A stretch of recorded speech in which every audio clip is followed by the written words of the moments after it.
And we're back. And it is COMP392 in the winter 2016 semester. And we are week 2, lesson 2, right? Part 1. I can't believe it's week 2 already. Flew in a flash, right?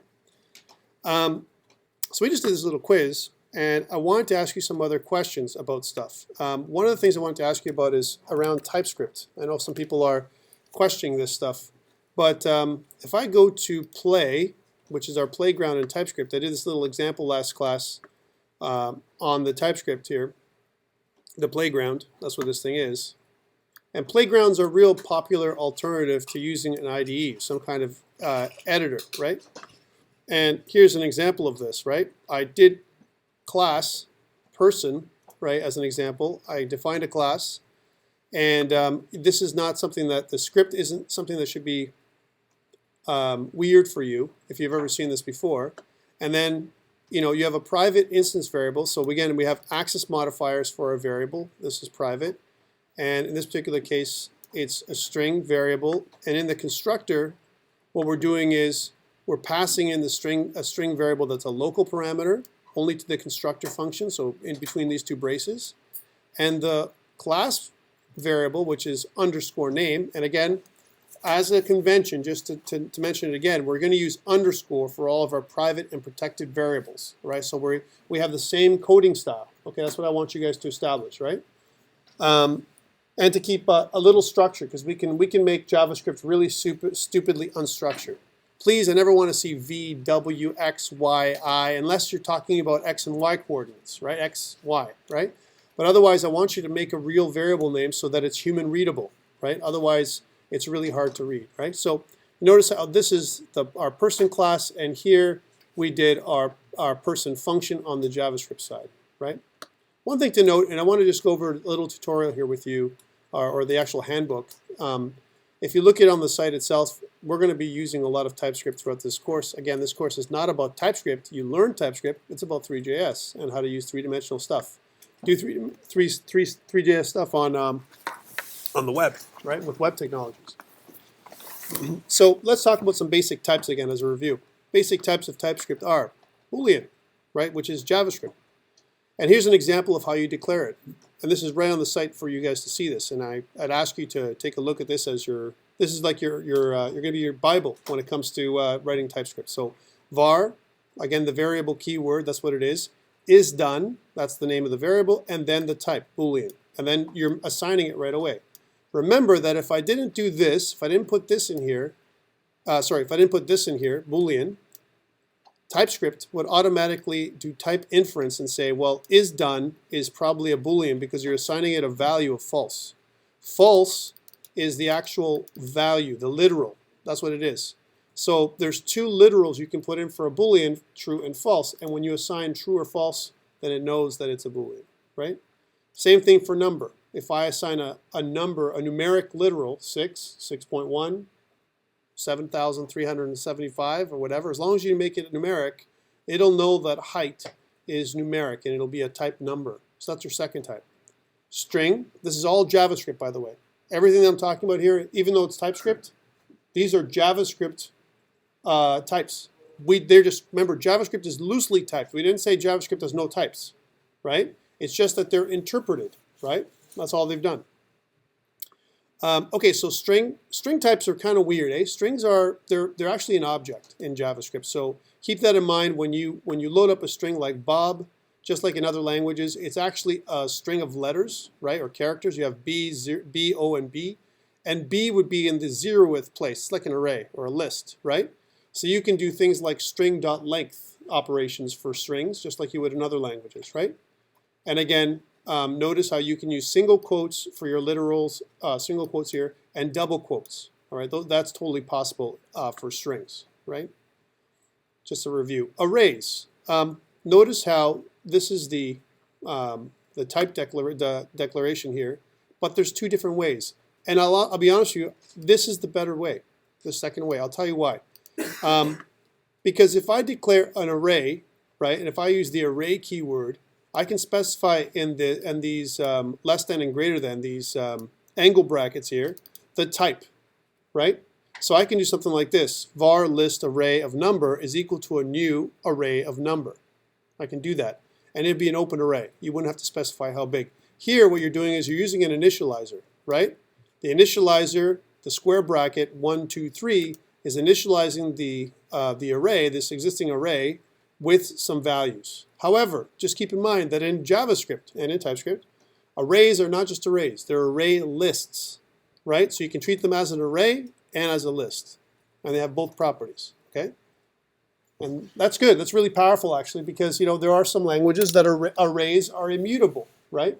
Not so in JavaScript. In JavaScript, they're not immutable. You can, once you establish a value, that thing has a value, and you can change the value. But like I said, you can modify the length of the array. You can push to it. You can pop from it. You can do all those kind of operations in JavaScript. It's a little bit more flexible than in other languages. Enumerations. Sometimes you want to specify a color value or a day or something like that that makes sense. And we want to use enumerations almost like a pseudo-type, like a data type, but not really a data type. An example of this would be this. I'm creating an enumeration called color, right? And in quotations, or in the braces, we're putting in the color types, red, green, and blue, right? And then what I'm saying is I'm declaring a variable of type color. So this is the new type, which is an enumeration. So what's the value of green? Would it be a 1? Would it be a 0? Would it be a 2? What is it? Would it have a value? Huh? It can be 1, but like in analysis, it can be anything different. Does it really matter is the question I have to ask you, right? If I compare, if a number is green, it's green. Do we really care what the value is behind? We may not. That's what I'm saying, right? It's an enumeration. It's a human readable way of doing things. And look at the next example here. Members start at 0, so that's the real value. 0 would be red, unless you otherwise specify. Red is equal to 1 in this particular case. And that means that green is equal to 2. Okay? That's how it goes. So it's not like we haven't seen this kind of stuff before. So if you see an enumeration, that's what those are. And they're very useful because they can set up things like, if we're going to do something like a state machine, which you probably will at some point, you could certainly do things like, the start state, the run state, the idle state, and each one of these, run, idle, and crouch or something like that for a character or an object could be an enumeration if you really wanted it to. It wouldn't matter. As long as you can compare what you're looking for, you're good to go. So a very interesting type. I'm not going to go too much into enums. You guys covered enums in C#, yeah? I'm putting my hand up, right? Some people did and some people didn't, depending on the teacher, right? You covered enums, but then you forgot about them because you just kind of glanced at them, but you never really used them. Type any. This is like, honestly, it's like telling TypeScript to go you-know-what itself, right? If you use type any, it's like, hey, TypeScript, get out of here, right? It's one of those. It's like, don't use TypeScript if you use type any. Type any is like a fallback. If you don't know the type of an object somehow, and you want to fix it, you use type any because it could be anything, right? It'll take whatever, right? How about if you don't know the type, or if you want to make a very flexible function? Any is probably a good way of doing it. I don't recommend it. Try and stay with those types: number, Boolean, string. Something like that would be the way to go. Okay, you don't want to say type any unless you absolutely have to because you don't know what else goes. Okay, that's the way to do it. Void, that's a type. I don't return anything. It's really kind of nothing, right? And what we want to do is, it's like any, but void, what it does is we want to declare the return type of a function. We can return string, number, Boolean, whatever. We can also return nothing or void. And we want to try and do this as much as possible so that it gives us good tooling. So if I create a function and I don't expect anything back and yet I return something, it's going to error. I want it to give me an error because then I'm doing something weird, right, that I didn't figure out. And the other way around, if I put in here string or number instead of void, I want it to give me an error if I forgot to have the return, right? So that's why we do that tooling. So that's really kind of cool. Interfaces. Interfaces are kind of like the most misunderstood pieces of object-oriented programming. Okay, first of all, what's an interface? If you were going to give it in your own words, right? What's an interface? How would you describe an interface in any language? What is it for? Anybody? Huh? Keep going. Yes. What else? Let's try and. It's a class that doesn't have its methods declared or working. basically it's used if you have a certain set of classes and you have common methods. Yeah. And you want to be able to add new methods to those classes, you use an interface that will help add all those methods. It's Okay. basically all in one. So both are. You could use it for that. You could use it for that in it's kind of a long way of saying, think about it this way. I like to say interfaces are almost like a handshake or a contract, right? I want to make a contract that my class is going to take the shape. That's why it's called structural subtyping up here, like you see it. The shape of the interface. The interface is going to define what the class is going to look like before I have a class. Right? So I'm saying, hey, let's make a contract. All of our classes that use this interface have this particular property and maybe this particular method. Right? That's what it is. It's a contract. And what it does is it forces programmers to use certain properties and certain methods, right, along when they inherit that interface, right, into their classes. It allows you, we don't have multiple inheritance in JavaScript, right, or in TypeScript. But what this allows us to do is use an interface alongside with a class, a class to inherit from. Here's something else to note. If we ever look at patterns in JavaScript, one of the things they always tell us to do across all object-oriented programming is do inheritance last. Why would I want to do inheritance last? Right? I mean, it's easy for us to think of, well, here's a class, and I want to inherit from the class and add more methods and properties to this class or whatever. But why would I not want to do that instead of, and there's other things you can do. Well, what's the bad thing about doing that? Especially if I had multiple layers, like nested inheritance. So I have like a superclass, and then I have a subclass. Then that class becomes a superclass to another subclass. Why is that bad? Why could that be bad? It could be good too. Why could it be really bad? Anybody? Well, what if I make a change to my superclass that breaks all my subclasses all the way down the line, right? There's a dependency chain, if you will. It's called, inheritance chaining, if you will. So the links are really strong between your superclass and your subclass. So if I make any change to one, it changes the other, and we may not want that to happen. So it's far better for us to use something called composition. Who remembers what composition is from C#, Java? We've talked about it a couple times in different languages. Yes. I'll go to you about next. Instead of inheriting from one superclass, you can implement multiple parent classes and take methods from both. Methods for you. That's like you're almost saying it's I'm using multiple inheritance. It's like pseudo multiple inheritance. What's your answer? Yeah, I think it's when you if you want to inherit from different classes, you just create objects of each class. That's the answer. That's the answer. Just use these methods. So it's So- kind of like multiple objects in one. So example, I have a ball class, right? A ball class, I want to use the ball object inside another class. Okay, how about this? This is a better example is I'm using a deck of cards, the deck of cards example, right? I have the card class. The card class, right, is using another object from the suits class, right? A suit. And maybe a face class for faces, right? You have two different objects. It's inheriting into the card class. The card class is an object that's being inherited into the deck class, right? But it's not a direct inheritance. It's different objects that we create with other classes. We compose our class with different objects from other classes. That's the way we want to go, more than a direct line of inheritance. That's bad. There's too much of a dependency chain, right? So I'm bringing that up because as we get through this stuff that we're talking about, you'll see that there can be really a lot of problems in creating inheritance, right? Like direct inheritance. And this is kind of an advanced class. So I want to try and bring that into play. And what I present to you is probably the best way to do things is, and by the way, there's many design patterns out there. Actually, there's 23 officially. I don't know if you know that. There's 23 official design patterns in programming, object-oriented programming, right? And one of them is the observer pattern, right? The observer pattern.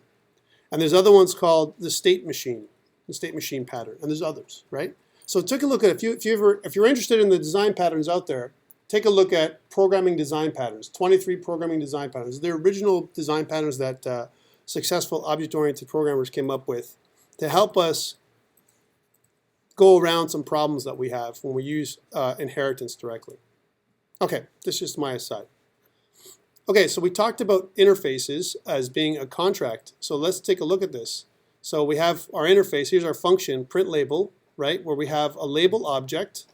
And notice that we can also declare objects like this. When I use a curly brace in JavaScript, it's an object, and the object itself has a label in it, a label property, which is of type string, right?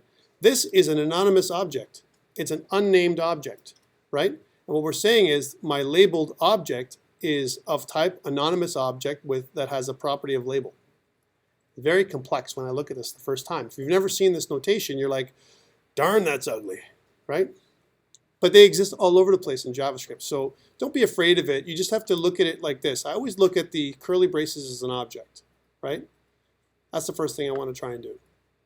So here's an example of this. So var my object is, again, when you see curly braces, it's an object. I have in sequence, separated by commas, right, two properties here. The size property, which is 10, and the label property, which is of type string.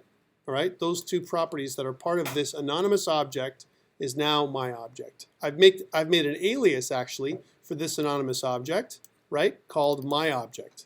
Therefore, I could do something like this: my object.size it would be invalid, right? And so it would be my object.label, right? Because my object is equal to, we use the equals operator to assign it to this anonymous object. So we're giving it a name, which is my object. Clear? As mud? Right? I know. And now we're going to use the print label method. Print label method, what we're going to do is we're going to fire off this method. This is JavaScript, right? So, and a bit of TypeScript, because what we're doing is typing here. But I'm using the print label method, and I'm passing in this anonymous object. Well, guess what it's looking for? It's looking for an object. Print label is looking for an object that has, right? What?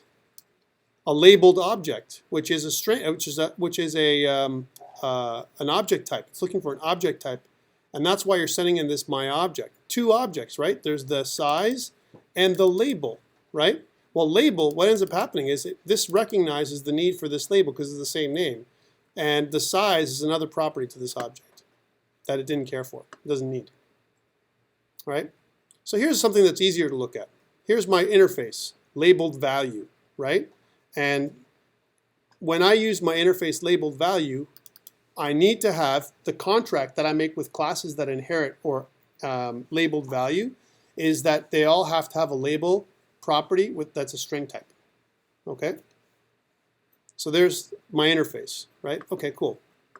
Well, look, not only can I use my interface, like I said, right, as it to inherit, but I can also use it as a type. Here's an example of that.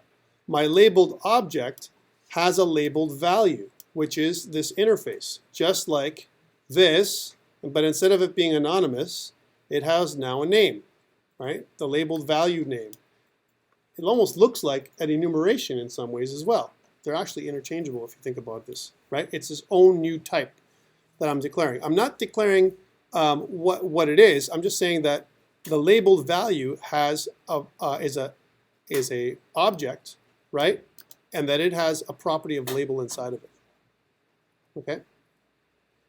I'm bringing this up because interfaces in JavaScript, in C#, in Java are very complex. We're not going to handle this too much, but when you look at this manual, you might be tempted, and you might be, you'll be forgiven to think that using an interface is very straightforward, right? But please be careful. When you see it, doesn't mean you have to use it, right? This is one of those ones you can put aside until you figure out how to use regular TypeScript. I'll move on. Optional properties. This is one that's really cool in TypeScript, which allows you to use, to declare properties of a function as optional, right? And then the notation for that is the quotation mark, or that's what you're using. So you declare a value, like for example, color. That's the variable name. The quotation mark after the variable name says it's optional. You may or may not declare this.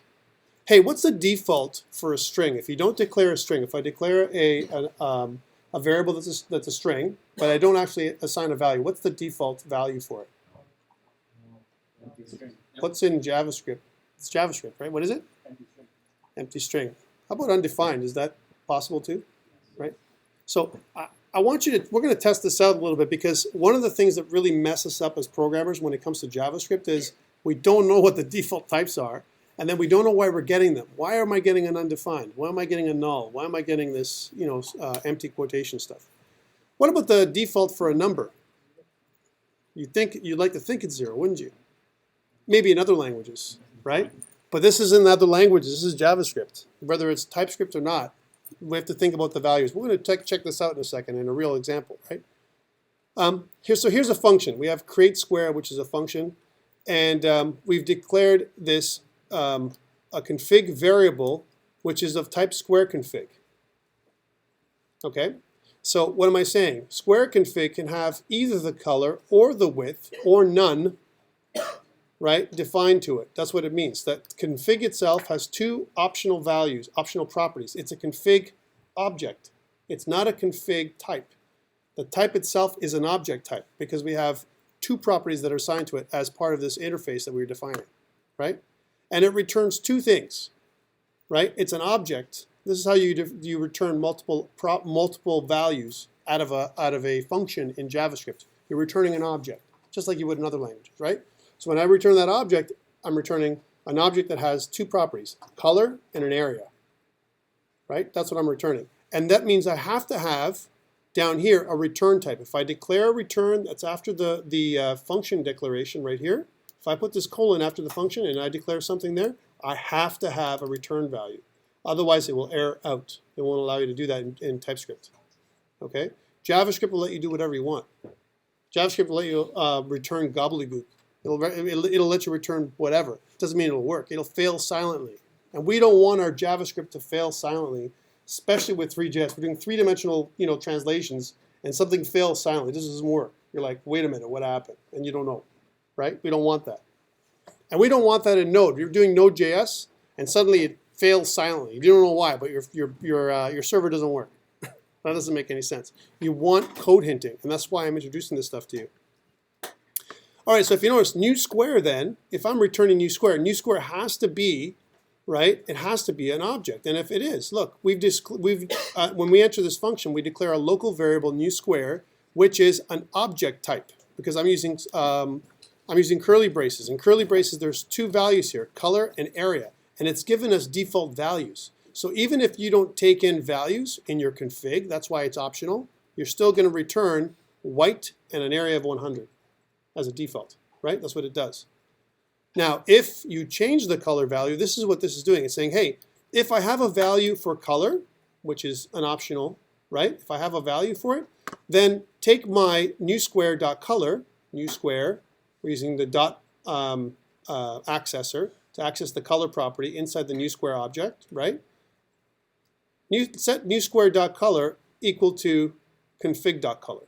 Right? So newSquare.color, which would normally be white, equal to my config.color that's incoming into my method, if there's a value. Same thing with my width. The second if statement says, if I have a width, then set it up. Otherwise, take the default values and return them. That's what this is doing. Yes? So the string doesn't count as a string false. If I put nothing, then this would return false. Right, because you're checking to see if the color value. This is it. Actually, let me put it this way: it either exists or it doesn't exist. That's what I'm getting. Okay, if it exists, if this incoming config color exists, then this will resolve to true. If it exists, right? If it doesn't exist, so it's truth-C, false-C. It's not really true-false. So if this exists, if the width exists, it's been created. In other words, when you set it, it gets created, right? If it's created, then this fires, right? That's what happens. And I want you to see that because this is some real powerful stuff when we do optionals. You can write some classes really cool this way by creating optional parameters for your functions. They're tricky, but they give us some flexibility when writing a function. We can write a function that does a lot of things, right? Almost like without having multiple signatures. We can have one signature with a bunch of optionals. Now, keep in mind that the optionals all have to be written in order, right? So if you assign the first one, that's okay, right? If you assign, and if it's written like color and area, you have to do color first and then area. Or you can specify which one you're handling. So for example, if I do something like this, color, the name of the property, and then set the value, right? So an example of that would be here. So I'm setting up the color black, but I don't care about width. Right? I have to specify which property has been set. Otherwise, it'll error out. Okay, you can't just say the first one or the second one. It doesn't know which one's first or second. It's just an object. Okay. So the question mark, very, very powerful. Optionals. It's something that is part of ES6, and it's now part of TypeScript. Okay, I'm not going to get too much into that. Function types, right? I think what I want to say about function types is that there's two ways of writing them, right? And for this one, I'm gonna revert back to our playground. Let's go to our playground for a second. I want you to try this yourself, all right? So here we are. I'm just going to erase all this stuff here and just wipe it out. And in our playground, I'm going to try some functions. There's two ways to write functions in JavaScript for those people who don't know. The first way is like this. Var my function, right, is equal to an anonymous function, right? So how do I do that? It's function, and then, you know, console.log. This is my function. That's one way of writing it, and that's totally valid. And if you notice on the right, it's TypeScript, JavaScript. It's exactly the same, and there's no error. If I run this thing, and if I run my function, let's just call my function. So we'll say my function. That's how you call the function down here, right? As an example. And if I click run, then when I go to run the function, and if I look at the inspector, right, and if I go to console, this is my function runs, right? That's what you would expect. Okay, function, my function. So this is one way of writing it, and this is called, this is almost like we're creating an anonymous function. So this piece here is the anonymous function piece, right? And this piece here is my alias. I'm creating an alias, almost like a pointer, C++ for C++ people, right? It's a pointer to the memory location of this function. That's what it is. Now, you might think, Tom, why are you going into such detail? It's just a bloody function. Because that's what it really is. It's a pointer. So people misunderstand and think that it's like a function, right? But truly, this is an anonymous function that appears and disappears in memory. Okay? Okay, here's something that you can do in TypeScript. And I'm sorry to kill you like this, okay? TypeScript has something called arrow functions, which you're going to see a lot in ES6. So instead of putting the function keyword, we can do something like this. Take the function away, all right? And then you can do something like this, the fat arrow function that looks like this. That's valid. That's new. You might have not seen that before. And it resolves to this. Look, it didn't change. So this is a way of saying that my function is equal to this empty function. That's what it is. And what I want it to do is it points to, the pointer is to this, the body of this function. That's what it is. That's why this pointer, that's what this actually is, a pointer, right? This is valid TypeScript, and it's very nice actually. One thing that fat arrow functions do for us, just as a reference for you guys, is maintain the context of this wherever they're called. That's really super important. They're like lambda functions, lambdas, or generics in other languages, right? So, and by the way, lambdas exist in Python. They exist in, now they finally exist in Java and C#, right? Fat arrow functions, or arrow functions is what they're called. And these functions you'll see more and more in ES6, right? I'm not going to use too much of this because I know sometimes if you haven't seen this kind of syntax, it may be confusing. But just in case you come across some TypeScript that looks like this, it's a fat arrow function. All right, here's the other way that it can be written. Eh?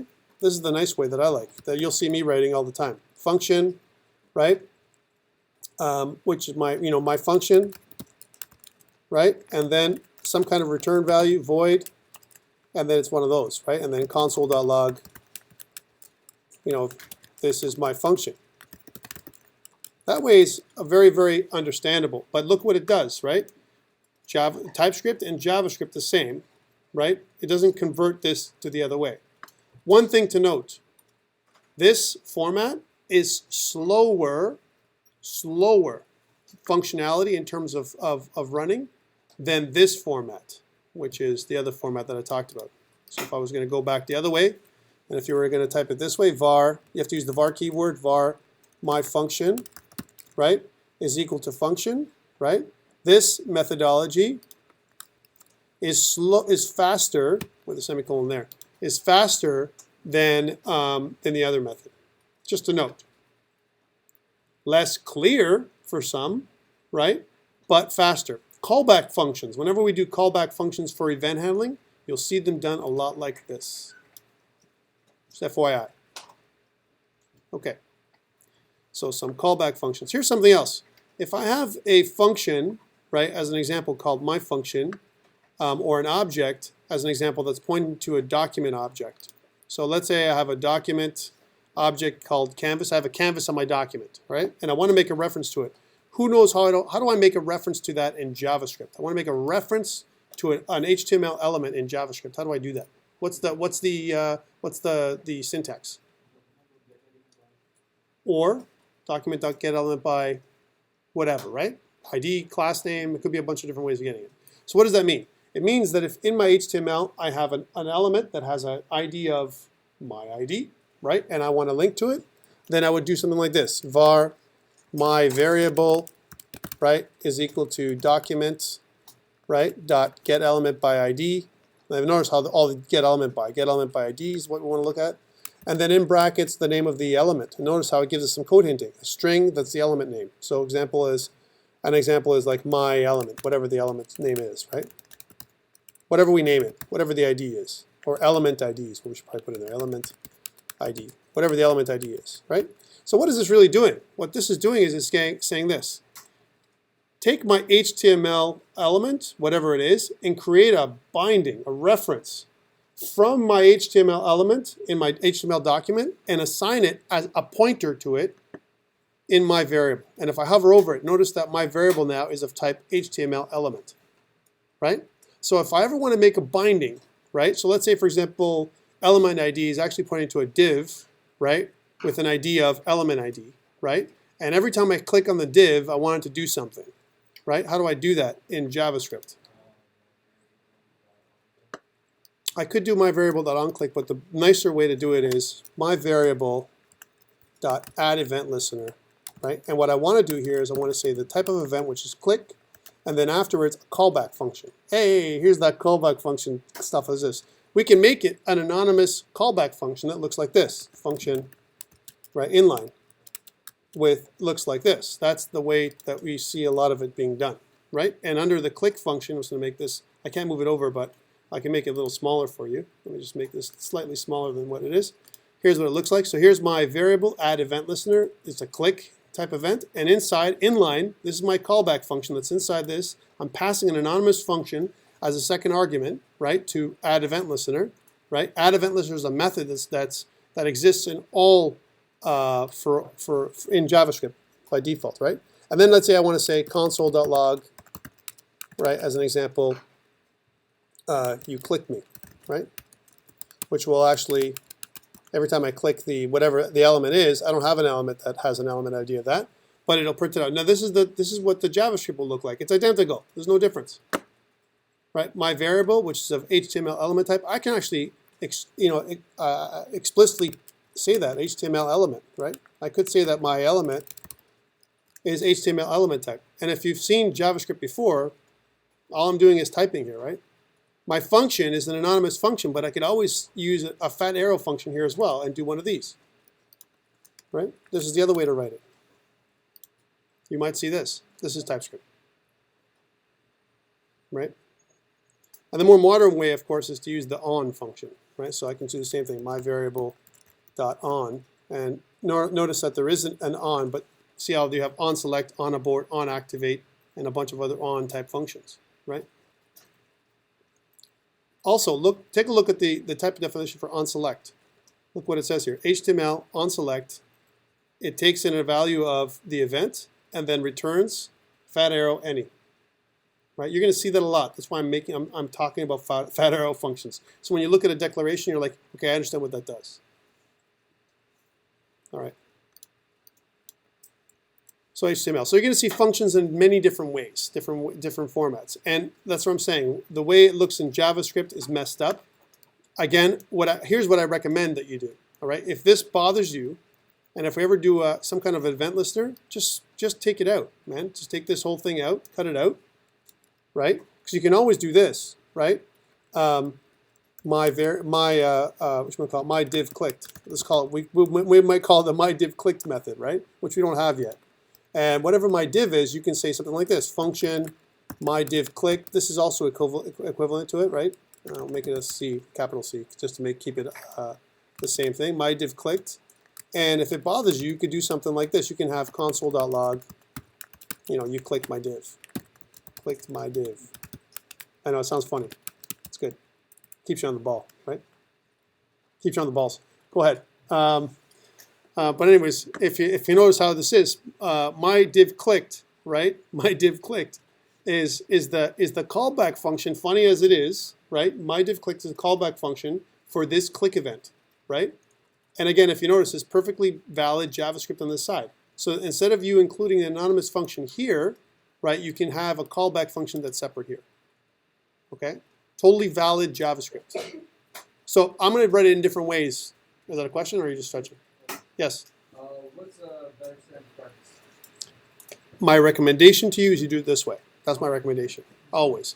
Unless it's a function, this is from a memory saving perspective, if you're writing a large application, and the function has no value. You're never going to call that function again, right? If you're never going to call that function again, I told you that's why it's faster to write an anonymous inline function, because you're never going to write it again. So you create it and destroy it right away. You don't have to name it. Naming takes extra memory. And if you're writing some kind of web app, every piece of memory or a transaction per transaction counts. Imagine you have thousands of users using your web app, right? So you want to kind of slim it down as much as possible. You want to compress it as much as you can. Okay, so that's one way of writing it. So you're going to see functions. That's why I brought functions up a lot. Let's go back to this learn thing for a second, right? And I'm talking about basic JavaScript here because some of you don't know basic JavaScript very well, right? We talked about that day one, right? Let's take a look at this handbook again. So we're going to go to handbook. And I want to go back to functions, right? Before we go into modules. I want to kind of skip ahead to functions. Because functions are kind of the bread and butter of what we do in JavaScript. And they show you it right here. Take a look. So again, a named function and an anonymous function. Those are two ways of doing the same thing, right? Again, here's something. I have function scope is always something that freaks people out, eh? Here's var z, right? What's the scope of var z in this context? Global, bad, right? Global equals bad, typically, right? In most languages. In JavaScript, it's very common, right? Global bad. And then we want to add x and y. X and y, are they global or local? I like to think that they are, yes. Global and local. These are good. This is a good way to do it, right? But what you want to try and do is you want to type it like this, right? You want to kind of never want to try and declare a function, even if it's quick and dirty to do it this way. Then you're kind of going around TypeScript. We're using TypeScript to give us some code hinting, to say, Tom, you forgot something, right? If you don't do this, JavaScript will not complain. It's going to fail silently on you, and you're going to get mad. You want to break your computer. That's why we're doing this TypeScript stuff, so you don't break your machine, right? You don't throw it out the window, okay? So that's what I'm saying. So type, whenever you do a function declaration, type what you're getting in, and type what's coming out if there's anything. Even if it's void, type it. Put void, right? Don't leave it blank. It's the way we want to do it. It's easy for us to do it. And here's the, again, this is the fat arrow function. You can use the fat arrow return type as well, like right here. So there's both ways of writing it. This way with number, right? We're returning a number, and we're also returning it this way. Both ways are correct. Okay, so enough about functions. Let's talk about classes. I don't want to go too much into functions because it'll confuse you later on. All right? For classes, like we saw last week, you need a couple keywords. One, the class keyword, right? Like we do in other languages. In lowercase, some languages have uppercase class. What language is uppercase class? Right? What and in types in C#, lowercase or uppercase? What is it? Do you remember? I'm sorry. Yeah, it's the other way around, right? All right, so a constructor is a new keyword that doesn't exist in either language. Doesn't exist in Java. Doesn't exist in C#. The constructor function is really, and that's why we call it the constructor function. We'd like to think of it as a constructor method, but because we're in JavaScript and we're not in another language, I want you to call it the constructor function, right? Even though it is a method type, right? And here we have our first method, greet. Notice that it's like a function, but we don't use the function keyword, right? So we don't say function greet ever in a class. We just mentioned what the name of the function is, right? And its return type. And this is a bad example because it doesn't have the return type. You should have a return and you should have the access modifier. What is the default access modifier in JavaScript? Public, always. If you want to hide stuff, you gotta explicitly say private. What about in Java? What's the default access modifier in Java? Sure. How about in C#? What's the default? Is it? Why don't you guys look it up? How about you look one up and you look the other way? You look C# up and you look Java up because C# is private, right? Okay. So please keep in mind that whenever I make it declare a variable, any variable in a class, default in JavaScript, TypeScript, public. This could be bad if you want to do some information hiding, like we do in object-oriented programming. We'd like to make the greeting, unless it's absolutely necessary, private. Private instance variables, public properties. And the only way we can make public properties is using getters and setters. I don't see getters and setters here. Is there? Yes, there is, right? Here's some examples of classical inheritance where you have an animal. We did this last week with the person class, right? And the student, let's say as an example. Class animal, class snake, extends animal. Remember I told you not to do this unless you absolutely have to, because when you inherit, right, now you have an inheritance chain. If something changes in animal, it changes in snake, right? And unless you really want that to happen, right? So be very careful, especially when you go down multiple levels. Like for example, a special type of snake, like a rattler, right? Rattler would be a subtype of snake. Snake is very generic. You don't know what kind of snake it is. That's almost like an abstract class too, snake, right? Just like human is an abstract type. Human is not a, I mean, it's a biped, right? But human is not, doesn't mean anything, right? So that's more of an abstract type when you think about it from a concept perspective. If you look at it as a business rule, when we write a class, the more specific it is, that should be the class, the actual class we create objects from. If it's really generic and really out there, that's an abstract type of class, right? A class that never gets instantiated, right? Something up on top here. And we want to avoid as much as possible this inheritance chain if we can. Otherwise, what will end up happening is somewhere down the line, I'm going to have to make multiple changes. And especially in a larger application we're talking about, like a big spanning application, those changes can be devastating because you're going to have to go down the line and change all the stuff, all the subclasses all the way down, which would be really bad. All right? Yeah. Super functions the same way as in Java, right? Correct. If you declare an extends keyword, once you use the extends keyword, you have to have the super keyword if you have a constructor. If you don't have a constructor, you don't have a super, right? What happens with if you don't have a constructor? If you don't declare a constructor but you extend animal, what really happens? Yeah, you use the default constructor, which is the empty constructor, which is bad. That means you might as well not do it, right? Yes, but typically what we want to try and do is, and I'll answer your question in a second, Joshua, we want to try and put the super as close to the constructor as possible. In this particular case, as you notice, it isn't required. Not like Java. In Java, you can't do this, right? Can't do it. You have to, and even in C#. C# has that colon in the base class, and you have to put it in right away. You're not so in JavaScript. JavaScript, you can separate the superclass declaration. You can pass into this. This is actually calling the super method. The method that's moved as part of the superclass. That's what it's doing. Move is declared up here, and you're calling the super move method down here, right? Okay, but typically, no, you don't have to, yes. Anything else? Is that the one you wanted to ask? No. This is a prototype keyword ever common in TypeScript? No. It's replaced by Class, the whole class concept, right? Prototypal inheritance or whatever, that's in JavaScript, right? And that's when we convert. So if I was going to go to my playground again, remember the whole thing we did with the playground? That's the only time you'll see prototypes, right? Prototypes are only for JavaScript. And that's vanilla JavaScript, right? They use prototypes, prototype chaining for them to create their inheritance, right? We don't want to do that because it's easier and better and more visible to do it this way. This makes sense to us. We can read this, human readable, right? Here's private public modifiers. It's not just private and public. This little handbook is a little bit out of date. It also includes protected. Protected for classes that are inheriting from other classes. Okay.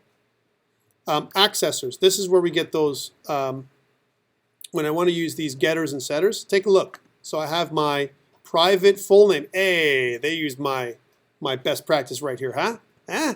This is good. So here's my private best practice full name underscore, right? And then what we want to do is, actually, to be honest with you, I used their best practice. I'm just lying. But I use the get keyword plus the name of my of a getter, right? Full name, which is like a method. It's an accessor method.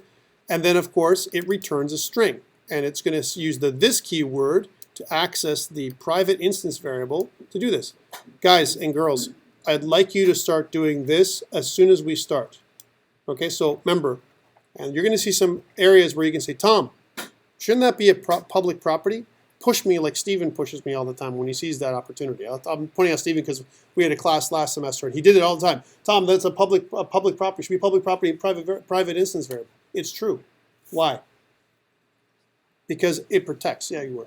But it protects. It protects us from making mistakes, right? We want to have control. Remember, we can put more in here in our method than just this. We can put all kinds of other logic inside our getter and setter that will do some validation for us before we set this property, right? This instance variable. That's what we want to do. It's not just about getting and setting. We can also do some other things in here, and that's why we use getters and setters, or accessors, if you will, for this kind of thing. It is good. It's absolutely good. Yes? Would you write the getter and setter? If you didn't have any logic for the setter, would it just return default if you left it blank, or did you have to specify it as well? If you don't specify it, then again, what ends up happening is it goes back, it reverts to blank, right? So, I mean, if let's say, for example, all I did was write the getter but not the setter, right? That would be a read-only property, just like we would in other languages. There wouldn't be a setter, wouldn't exist, right?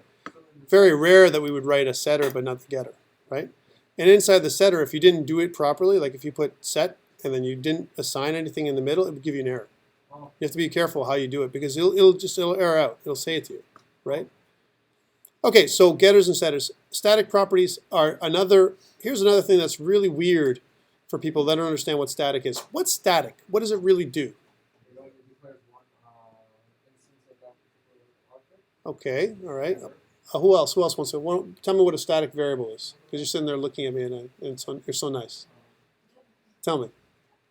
In your own words. Huh? You're with him, right? How about the guy in red in the back? What's a static variable?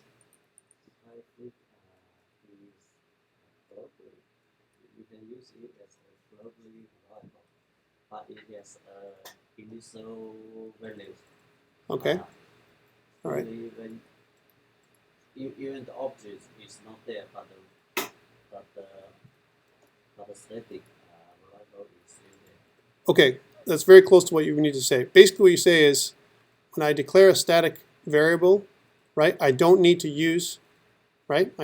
declare an object in order for me to use that variable as a container, right? My own words, right? So think of it this way. So I want to use that variable, but I don't want to declare an object. I just want to use that variable. So I want to make a static class. If I make a static class, I can use that class, but never instantiate it. I don't have to instantiate it as an object, but I can still use it. Can you guys give me an example of that, right? Main, right? There's a good example of that in another language, right? But there's lots of examples where we want to do that. For example, an assets class. If I have an assets class, I may not want to declare a type asset equals to new asset. I don't want to do that, but I want to have access to all my assets, right? Almost like an asset container class. That's what it is. And container class is where we use statics a lot, right? Okay, I don't want to go too crazy about this because I don't want to confuse you too much more than you are. And there's a lot that I'm telling you today. Yes? So if you put class static grid, would that error out?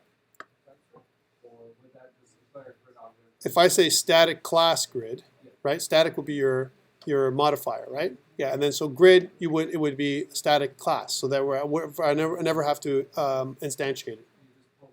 Correct. Right. If I have a method, I can pull from that class. I can use the class's method, almost like as a utility class or a container class, without actually declaring an object of that class. Whew.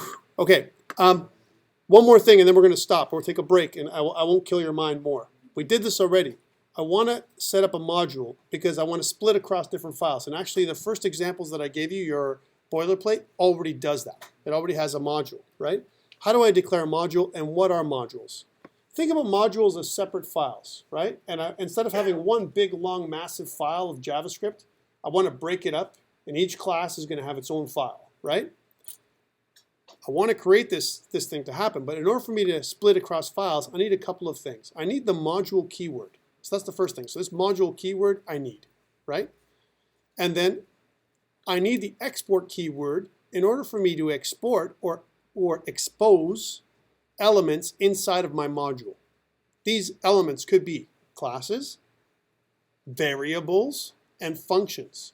So you don't have to put a class inside of a module. I can simply put variables inside of a module.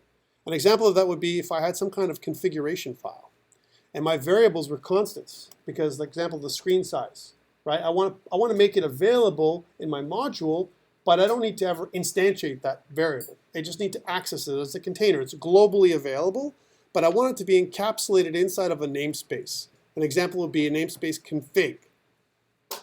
If I was going to play that out, it would look like this. If I make a module, let's try this out, guys. And I want to call this module config, right? In my config module, right, I want to declare some constants, right? So I use the const keyword for constants. That's the one we use, right? And I want to declare my constant as, I don't know, screen width. Why am I using caps? It's a final, or it's a convention, right? And my screen width is a number that I kind of assign to 640 pixels, right? This is what it looks like in JavaScript. This is what it looks like in my module. And you know what? Is this accessible outside of this module right now? No, I have to use the export keyword in front of it. If I use the export keyword, now my constant screen width is available outside of this module. And how do I access it? How do I access my screen width constant outside of this module? How do I do it? What is my, how? I could require, but that's require JS. That's common JS. How do I do it with TypeScript? Anyone have an idea? How about over here? What do you think? Girl in green, tell me. Well, how would I do it? How would I access my module in another language if it's a namespace? What's my using? Okay, or I can, sorry, someone said it, config dot. I use the name of the module, dot, accessor, and then the constant, right? Outside of this module, I have to say config dot screen width, right? That's how I access it, because notice how it says here, look at the JavaScript.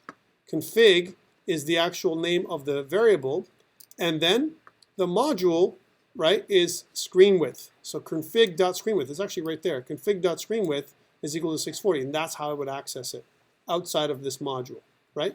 How about inside the module? Do I need the config keyword? Nope. Because it's inside the module. Anything inside this module, I can just say screen width. Because it's inside these curly braces, right? And here's something else. What's this called? This is actually a, some kind of function. I kind of talked about this last time. By the way, I will be testing on this next week. This piece right here that I'm going to show you right now. So what is this called? And I'm going to show you this right now. So it starts like this. I'm going to get rid of it all. So let's just start from scratch. So it looks like this a lot. Because we're talking namespaces, I might as well. It looks like this. So, and then you look at like this. What is this called? There's different names for this. And what does it do? Yeah, I know. You look at it and you're like, what the hell is that? Right?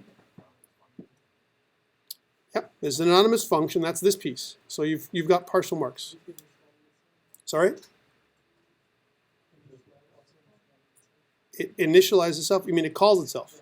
Okay, so here's this calling part right here, right? All right. Self-executing anonymous function, right? These are very common. This is common. Actually, it's also called an IFI, right? An IFI, right? And the IFI is an immediately, what the hell is it called? It's IIFE, immediately something function expression, immediately invoked a function expression, right? And what it means is without having to call anything that's in here, anything that's in the middle of this function here automatically executes. So if I have a line in here that's console.log, right, and I put in, here's my iffy, that's how you spell it, right? Immediately invoked function expression, right? Immediately invoked function expression. I'm going to test you on this thing, right? And if I was to run this thing, here's my iffy, look, it's the same, TypeScript, JavaScript, same. If I run it, right, and if I look at the inspector, notice how if I've done everything correctly, it runs automatically. It actually exposes and it runs, it calls itself right away, right? Why? That's the better question. Why would I use an iffy, an immediately invoked function expression? Why would I bother with that? And actually you see it in AngularJS if you're taking emerging technologies, COMP308. You're going to see it in COMP308 in emerging technology. You're going to see it in other places in JavaScript. Why? It's also called a closure. Why do I bother doing this? Because anything that's in here, if I declare a variable, right? My variable, right here in this namespace, right here, and I make this my variable equal to 10, right? What's my variable out here? So my variable, can I even access it? My variable. The answer is no. So it encapsulates my variable and my memory inside the immediately invoked function expression in the iffy. Let's call it an iffy to make it easy, right? It's actually what it's called, nickname, right? Or anonymous self-executing function, right? Huh? Yeah, that's the other way for it to be called, right? So I can't access my variable because it doesn't exist outside of this namespace. Look, when I hover over it, it even says it, local variable, right? So this is a common pattern that you're going to see. And so when you see it, don't be afraid of it. Embrace it. Say, I understand why it's there, right? And it's there because we don't want to have global variables ever, right? But I want to still access a module. An example of that would be if I had a module that's inside of this, above this function somewhere like this, right? Here's a module, let's write it together, right? So here's a module, and I'm going to call this module config. And inside my config module, I'm going to export my constant that's called screen width, screen_width, right? Now notice what context we're in right now. If I go, my screen width is 640 pixels, right, as an example. Let's do that, another one more. Export a constant, so my screen height, right? Another good example is 480 pixels. Here's 480 pixels here, right? Can I access, if I say my variable now, right, is equal to, and let's make it realistic, my variable, which is a number, is equal to, how do I access my screen width? Can I do that? Config dot, and look how it comes up, right? Screen width and screen height. So here's my screen width. My variable is equal to config dot screen width. That is totally viable. What if I just wanted to do just screen width? In this context, could I do that? Screen width. And the answer is no, because of the iffy. The immediately invoked function expression creates a closure that doesn't allow anything in. It treats it almost as a separate file. Right? Be aware of this, yes. Yeah, sir, but yeah, all variables in the module, if you don't export them. They're exported. But I can't access it here like this. I have to use my config dot to access them because of my immediately invoked function expression. If I didn't have these here, this wasn't here and this wasn't here, and as long as I'm inside the module, I'm good to go, right? If I'm outside the module like this, I need to use config dot. Config dot. All right? And here's something else. If I want an alias, one last thing before we go, right, for break. I want to do a break, 10 minutes to rest your minds, because this is I'm trying to stretch your mind as much as possible and break your head, right, as much as possible, right? Because this is what this stuff does sometimes to people when they look at it the first time. They're like, oh my God, right? If I use the import keyword here like this, import, and if I call this, screen width,